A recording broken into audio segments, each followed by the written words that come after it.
I'm humbled to be joined by both by both Anders Hammer and Rania Ali today. Before we get into conversation, I think it would only be sensible to show a redacted version of the work that they produced together.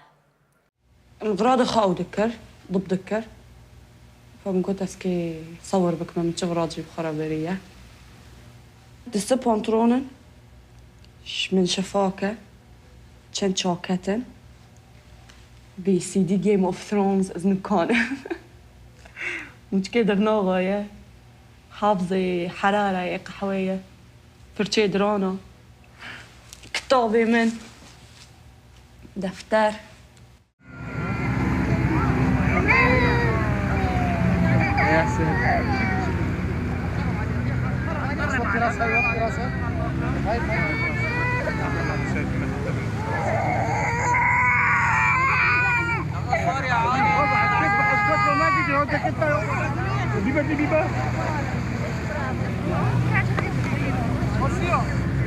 لا مو لهالدرجة. حابين توجهين رسالة؟ أحب أوجه رسالة، أحب أطلع من البلم قبل.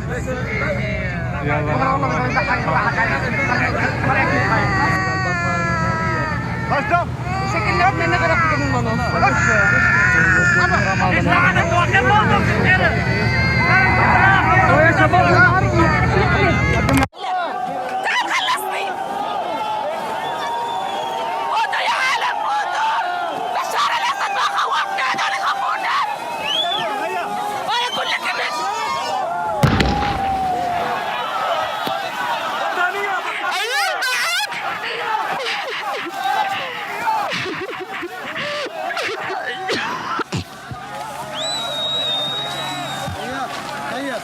امسكي حطها هذا عشان عيونك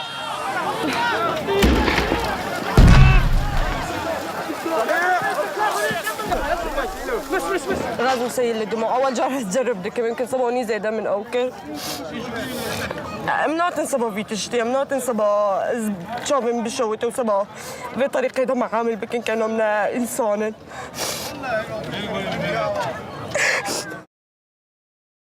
So firstly, on behalf of probably everyone in this room, I'd like to apologise that that's the way you were welcomed into Europe. How are you doing today? Thank you. I'm fine. I guess I live in Vienna now, learning the language, hoping to start university soon. But all in all, yeah, good. Thank you. And Anders, I want to firstly go back to what was, I think, a coincidence of how this work came about. You have a history in filming and producing for news networks, but you decided you wanted to do something different with a new documentary. Can you take us back to where this idea was incepted and how you met Rania? We met last January in Kobane in Syria, and I was working on a series for an American company about fighters in Iraq and Syria. So I was actually following different kind of fighters in those two countries. I was just doing an interview about YPG, Kurdish militia in Kobane, and then I met Rania by chance.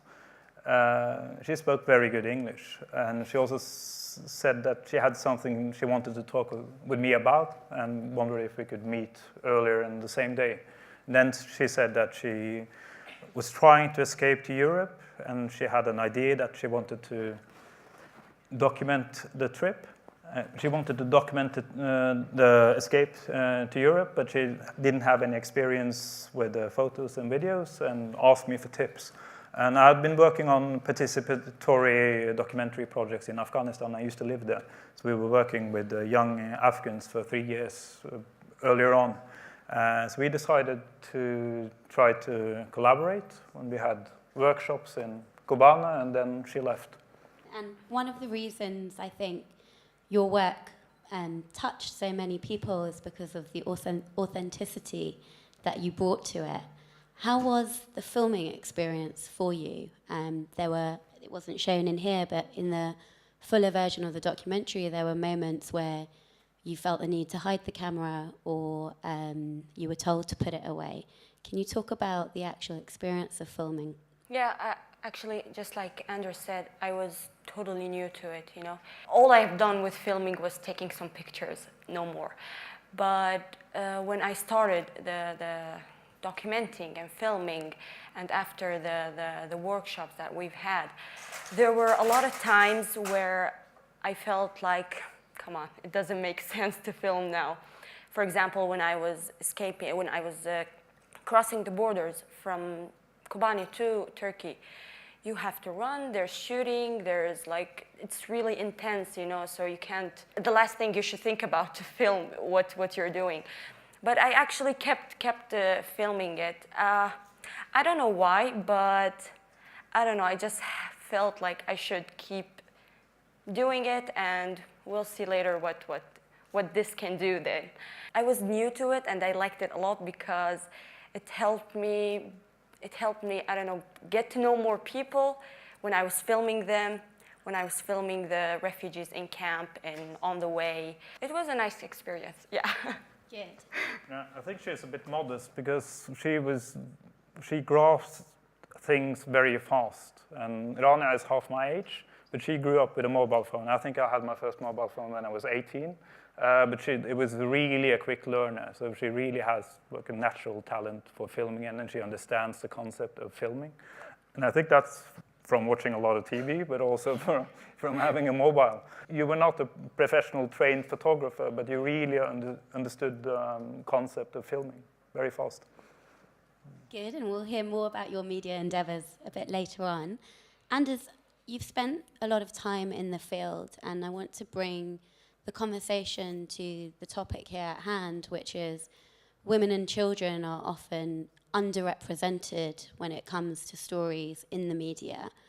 Why is that the case? I think there are several reasons. I lived in Afghanistan for around 6 years permanently, and I was living there as a journalist, making documentaries and making news reports. One reason is the culture.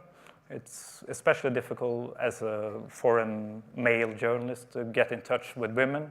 But I think in any country, in any way in the world, it's always easier to get in touch with men as a journalist than a woman. Also, I can only speak on behalf of myself being a male journalist, but I also think women are more reluctant to be interviewed, and they would hold back more than men. Men will always say yes, almost always say yes to do the interview. So, but I made a rule for myself that if I have the chance to interview a man or a woman, I will always interview a woman, because it's always so much harder, and I think it's a lot of topics that aren't covered properly in the media. And I think it's a problem. I'm a journalist, so I will speak from my point of view, but this is a topic in my country, Norway, which is often discussed by female journalists, but I think it's actually the males who should discuss it, because I don't think we are aware of the underrepresentation in the same way as women are. Thank you. And Rania, you were very successful in getting not only women to open up to you from your community, but also kids. There's a beautiful clip of you in one of the tent sites filming your neighbors' kids. Can you talk about those experiences? Just like Anders was saying about like women don't tend to be like not open about just talking with a journalist. But as speaking from my experience, which I filmed a lot of women on my way, I think they felt more comfortable to talking to me since I'm a girl. I'm like them, you see. There's nothing to be stressing about, or they just talked what they want. And actually, it's not all in the documentary because it's impossible to put it all there. But I've interviewed a lot of women, a lot of children, and they were really comfortable with me. They talked what they want to. They said what they want to say, and they were happy actually to have me filming them. So yeah, that's about it. Yeah. And you've given a much needed voice for the representation of women like you and young adults and even children.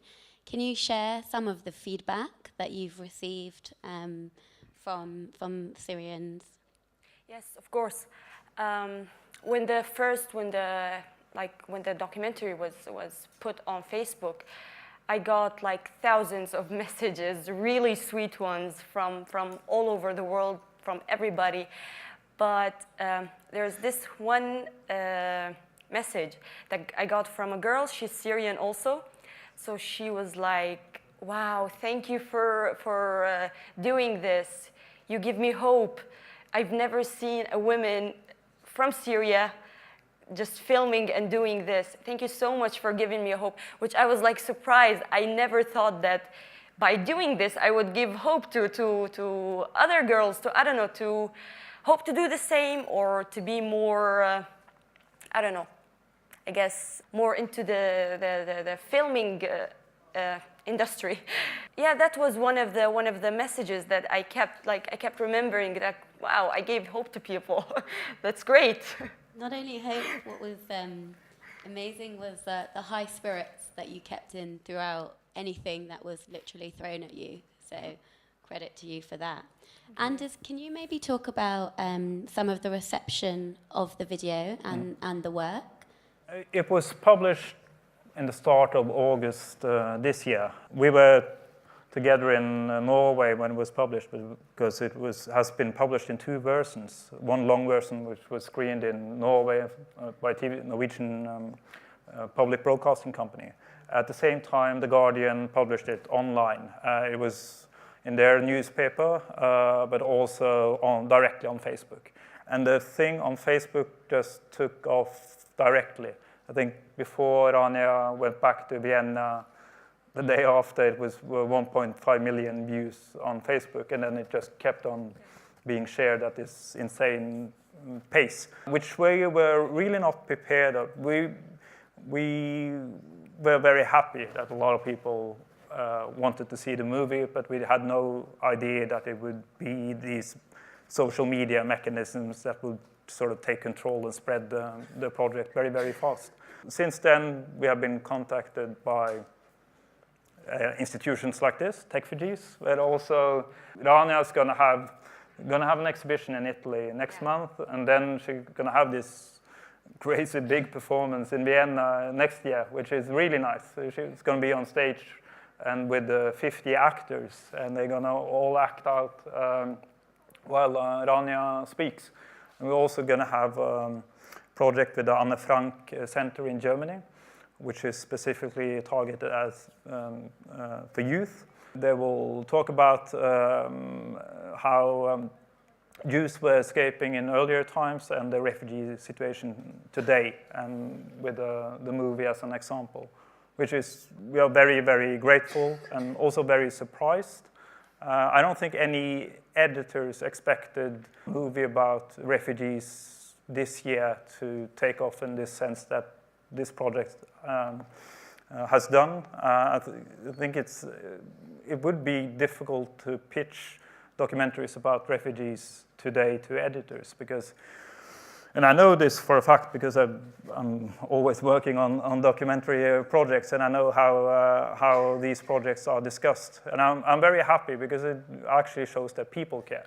So even though an editor will be reluctant because they have already published one or two, which doesn't make sense to me because it's like 65 million refugees all over the world, and it's a constant issue, and it's growing. But what's special now is getting into a very long answer here, but I think what's really special in the period while we've been collaborating is that it's the exact time when Europe was closing its borders. So in my country, some of the politicians are very happy, and in my neighbor country, the integration minister actually celebrated with a cake because they have fewer asylum seekers coming. And it was very clear when we were in Greece that the problem is not solved, but we are building very tall fences to keep the problems away from where we live. And bringing us to that topic, so you were granted asylum in Austria now a year ago. Can you talk specifically about how integration has been and what more needs to be done? Yeah. All over Europe, you hear like all the governments are nagging about refugees not being integrated. But the thing is, refugees want to be integrated. They want to work. They want to dive into their new homes. But this isolation that's happening, that refugees are spending most of their times with other refugees. They don't, for example, in Austria, I've been there for 1 year. I haven't met an Austrian person or become friends with. And it's been a year, and I'm learning German. My German is somehow good, it's not bad. The thing that's happening is like the system is isolating us from the other people, which making it very difficult to me for like, I'm gonna talk about myself here, to me to find a job or to be, I don't know, more into this new society that I'm living in. For example, what TECHFUGEES is doing is to show refugees as more effective members of the society. And I think this is what should be done. They're not just like these numbers, they're people, they're doctors, engineers, workers, I don't know, a lot of titles that can be talked about. So I think the solution would be is to show that refugees can do this, they can get together more, I don't know, do this meeting between the two parts. It's a it's a two-way street, you know. You should bring the two sides together and see what results can come out of it. And I think good ones can happen. That's a call to action for anyone Austrian, and yeah, a round of applause. Yeah. Thank you. And I guess lastly, if there's one parting thought or planting seed that you would like to leave with everyone from your work, what would that be? I think with this project, for me personally, it's to try to make the decision makers aware that the refugee situation is not solved in any way. It's a growing number of people escaping war, but we see fewer and fewer of them in big parts of Europe because we have actually managed to shut the borders. As I already said, I think that's what I've been really seeing working on this project, that we are just moving the borders. We are trying to push people back, but we are not making any useful political solution. And Rania, for you?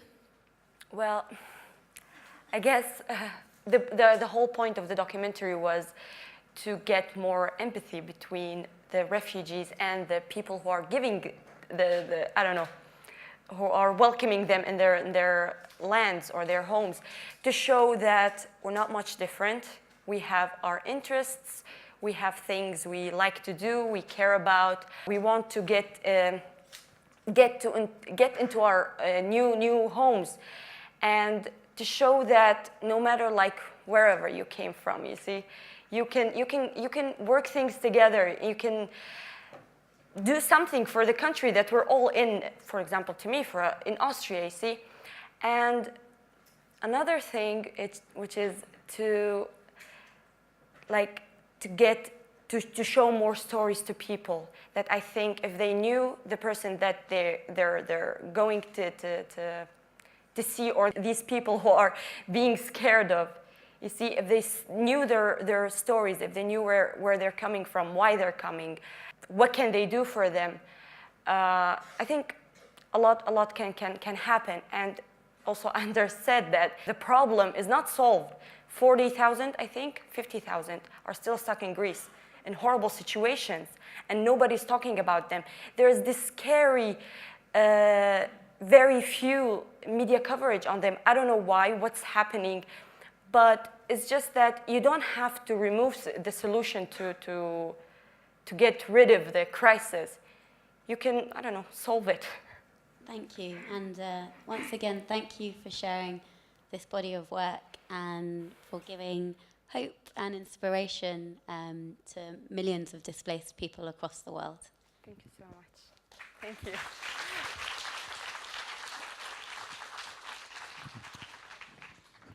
Thank you, everyone. That was amazing. Thank you so much. By the way, stay here. So now, everybody. Now, some of you are very well connected and educated, and some of you are journalists in the media.